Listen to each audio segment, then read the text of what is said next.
My dear friends, this video will depict how to proceed with phaco emulsification in a patient who has an extremely floppy as well as atrophic iris. Remember that floppy iris can produce a series of problems within the eye like iris prolapse, pupillary shutdown, iris chafing and iris flutter.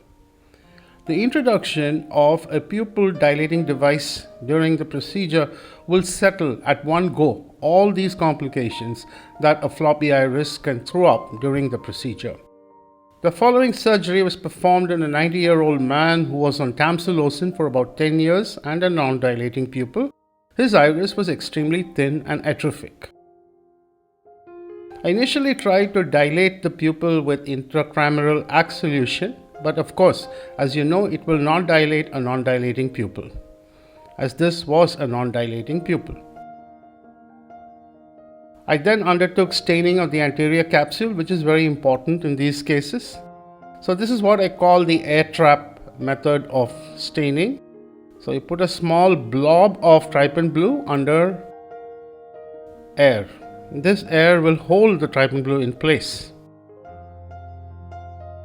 So after fashioning the clear corneal incision, when I let this air out, you can see how the trypan blue was still there and it simply leaks out of the incision. At this point in time, I was debating on whether I should put in an iris dilating device or should I just proceed with phaco emulsification as it is. This triggered a memory from the past, where I addressed a case of small pupils with floppy iris without using dilating devices. And very soon into the procedure, the floppy iris showed its true colors and threw up a series of problems that I found it very difficult to wade through. Iris prolapse, iris chafing, increased mobility of the iris getting sucked into the phaco tip. And all these problems started getting worse with time. Eventually, I had to resort to using iris hooks and continue with the case. So with this memory, I decided that I will not repeat the mistake. So at first, I decided to put a pupil dilating device, but before that, I decided to do a mild stretch of the pupil in order to make sure that there is no sphincter sclerosis that is present, which will hamper the introduction of the pupil dilating device. Remember, while doing a pupillary stretch, do not do more than 4 to 5 millimeters because excessive stretch may produce bleeding that will produce postoperative inflammation. Now, the pupil dilating device that I have been accustomed to using is the Malyugin Ring, and this is the injector device. I engage the leading scroll onto the pupillary edge, and at the same time the two side scrolls are also engaged on the pupillary edge. However, you can see how floppy the iris is, that even though I tagged the edge of the pupil, it simply slipped out of the scroll. So using a visco cannula, I am able to engage one of the scrolls onto the pupillary edge. I want to rotate the Malyugin device to a comfortable position to insert the other scroll, but in attempting to do this, one of the scrolls simply disengages. And you can see that the pupillary margins, which have the scroll on it, is not stretched but simply rolls up, showing how atrophic and floppy this iris can be. A Sinskey hook is engaged onto the scroll and simply dropped into position. These maneuvers are quite simple to do. It's a sturdy device. However, you can see that the very act of inserting the Malyugin ring or the pupil dilating device has released a lot of pigments from the posterior surface of this very atrophic iris. Now, capsular excess is not easy in these patients because the anterior capsule characteristics are slightly different. They tend to be more elastic and slightly thick. So once I am accustomed to the tearing characteristics of the capsular excess, I am able to complete a nice round 5 millimeter capsular excess. Of course, you have to anticipate weak zonules in these patients. Many times, small pupils are associated with weak zonules, and that is the reason why the cortical cleavage hydrodissection should be done with due care and has to be done perfectly.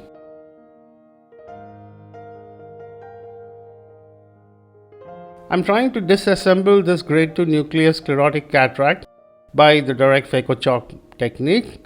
The pupil is about 6 to 6.5 millimeters and it is comfortable. Now, the reason why air bubbles are released during phacoemulsification, there could be 3 reasons for this. First, the most important being that the power that they're using is much higher for the grade of nuclear sclerosis. So these are the cavitational bubbles that get released. The second is when you use a mismatched silicone sleeve with the phaco tip. This can also cause the bubbles to come, and if you have not primed your phaco tubing properly, then also you can have bubbles during the procedure. In this case, the bubbles have been released simply because I used excessive energy. Initially, I used 40% phaco energy, and then when I toned it down to 30%, the bubbles stopped forming. So in a controlled manner, I'm able to break this nucleus down into smaller pieces and fragments. And because I have a good capsular rhexis of 5 millimeters, I'm able to mobilize these fragments easily into the safe zone for emulsification. Also remember that in order to mobilize the pieces, the crack should separate the posterior plate of the nuclear cataract. In this case, I do not have a perfect separation of the posterior base plate, which is the reason why the pieces tend to act in a spring-like fashion and they tend to spring back.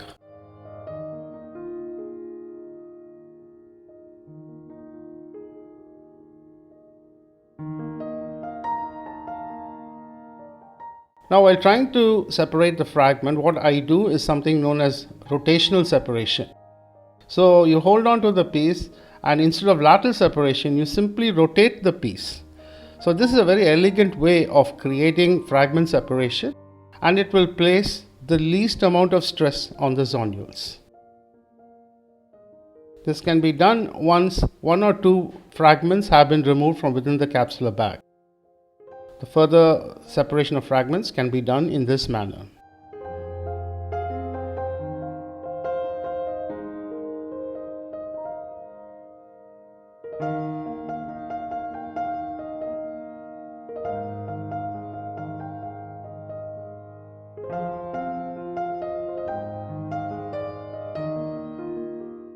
So as you reach the final piece for the phacoemulsification, it's always better to exchange the chopper, which is about 1.25 or 1.5 millimeters, with a Sinskey hook, because this will prevent the posterior capsule from getting inadvertently hit if there is a sudden onset of surge.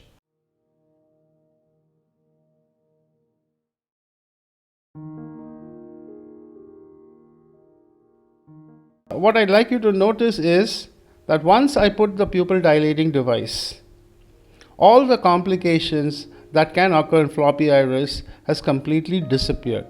There was no flutter, there was no prolapse of the iris is not getting sucked into the phaco tip, and therefore the use of a pupil dilating device, I believe, is a necessary, or it is mandatory when you're dealing with a case of floppy iris, because it will keep at bay much of the problems that can occur with floppy iris. And that was the simple and most important message that I wanted to convey with this video presentation. The intraocular lens is injected carefully. Remember that if the lens is delivered in the anterior chamber and you give a posterior pressure, you can dislocate the Malyugin ring. And therefore, you have to see that you deliver the intraocular lens completely within the capsular bag and use gentle posterior pressure in order to push the IOL into the bag. So after washing out all the viscoelastic from within the capsular bag by tilting the optic, we have to insufflate a little more viscoelastic, and this is for the sake of removal of the Malyugin ring. So using a ball tip dialer to engage one of the scrolls and lift it off the iris, I use the grabber device that is seen in the injector to grab onto this scroll. And once you've grabbed on to one of the scrolls, exchange your ball tip dialer with the iris repositor. So take the iris repositor, or you can use a Sinskey hook, and gently nudge the scrolls from the iris or the pupillary margin. This is then fed into the injector device of the Malyugin ring, and the entire device can be removed. So this successfully completes the management of a severely floppy and atrophic iris. The fact that the case went very smoothly without any hiccups or hitch was simply because I got this pupil nicely dilated and kept it taut with the help of a pupil dilating device. Well, you can use any device of your choice, but the message is a pupil dilating device will help to save the day, especially if you're handling a case of floppy iris. Thank you for your attention.